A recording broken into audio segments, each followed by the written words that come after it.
हाय hi good morning friend, शुभ सकाळ. आज आम्ही तुम्हाला आमच्या घरातील फिश टँक दाखवणार आहे. आमच्या घरातील फिश टँक आहे बघा. थोडंसं पाणी गढूळ झालेलं आहे, पाणी बदलायचं राहिलेलं आहे. थोडंसं खराब दिसते बघा, थोडंसं आहे.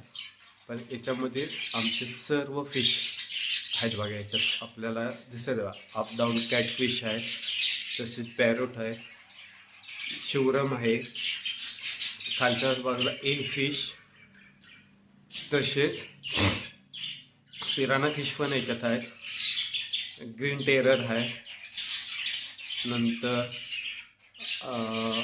दोन तीन कॅटफिश आहेत, त्यांची नावं मला पण माहिती नाहीत बघा. हे अशा प्रकारे आमचं फिश टँक आहे. तुम्हाला कसं वाटलं फिश टँक कमेंटमध्ये कळवा. आणि हा व्हिडिओ तुम्हाला कसा वाटला आमच्या फिश टँकचा ते देखील आम्हाला कमेंटमध्ये करावा. असेच नवीन नवीन व्हिडिओ बघण्यासाठी या चॅनलला सबस्क्राईब करा. तसेच आपल्या सर्व फ्रेंडमध्ये चॅनल शेअर करा, म्हणजे नवीन असेच व्हिडिओ तुमच्या